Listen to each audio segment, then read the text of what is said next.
Hi everybody, welcome to 17 Reasons Why Not. My name is Alexandra, and recently I haven't posted any videos because my father passed away last Sunday because of a heart attack.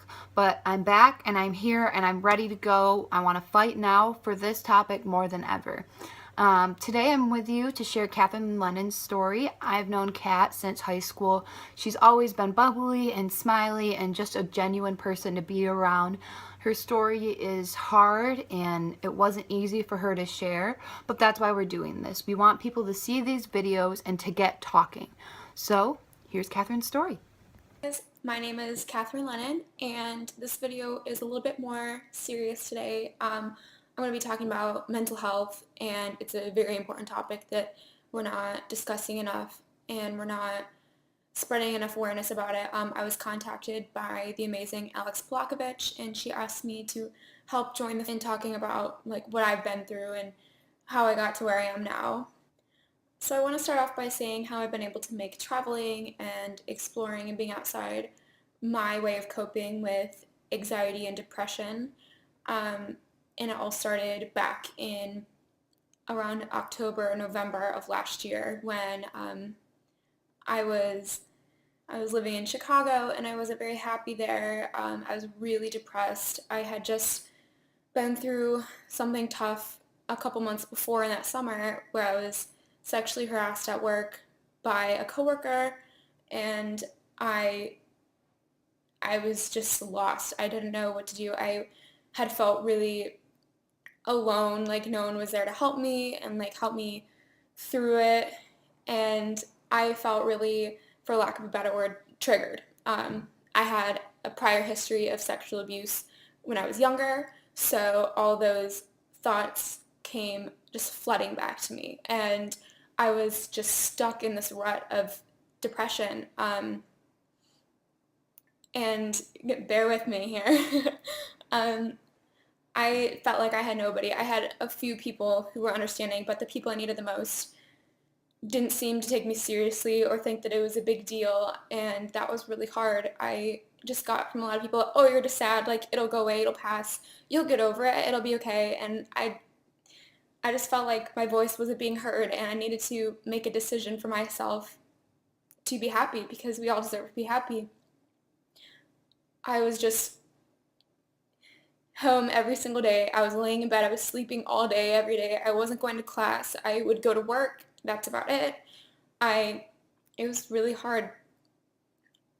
Um, so I made the decision to buy a plane ticket and just move to Hawaii. I was going to quit my job, drop out of school, say goodbye to a couple people and just leave. So this sounded crazy at first, and I got a lot of negativity from it, and I just think people didn't really understand why I was doing it. I was doing it to save myself, and I really truly believe that had I not done that, I would not be here today. I was really just in such a bad place with myself, and I just had to do it. I had to go. So that's what I did, and it ended up being one of the greatest decisions in my life because I met people who restored my self-worth and made me feel like I was worth more than what I had been through.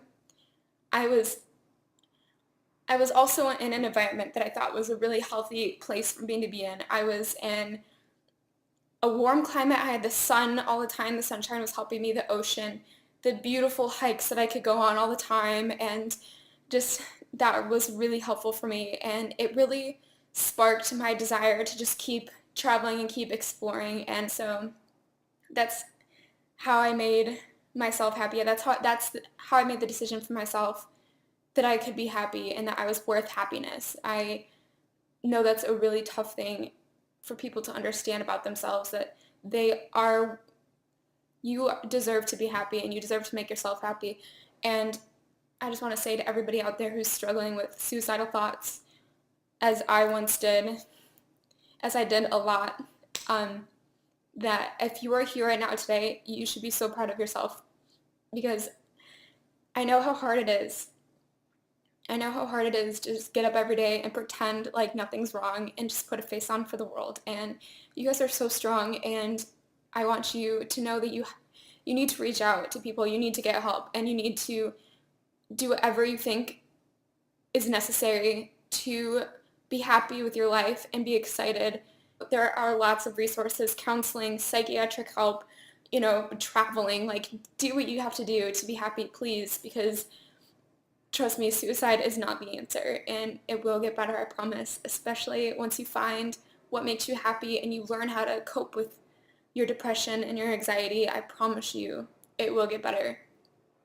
Thank you for watching. I wanted to share this with people so that they can feel more comfortable coming to me about their own issues. I also wanted to create this video to raise awareness about mental health, because we're not talking about it enough, and I want everyone to share their stories just like I am. This is very hard, trust me. It's really emotional, but once you get your voice heard, I promise you, things will get better for you.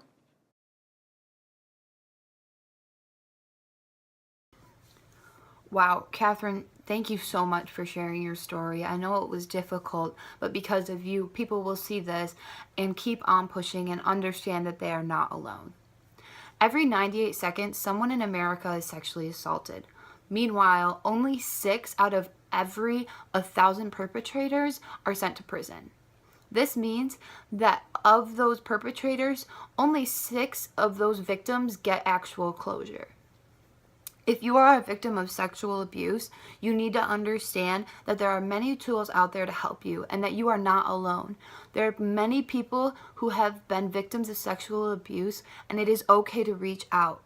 This does not define you. It does not make you weak. It makes you strong, and you are beautiful. Keep on going and keep on fighting. If you are a victim and you are scared to reach out, please, please, please find it in your heart to realize that you are not the problem here, that someone out there is taking advantage of you and you deserve to have closure. It's time we fight. Thank you, Catherine, for sharing your story, and I encourage all of you, whether victims of sexual abuse, if you have anxiety, depression, or anything else that you would like to share, please add me, liveforviv@gmail.com. Share your videos, and it's time we start talking. Let's live for Viv, and let's keep on talking.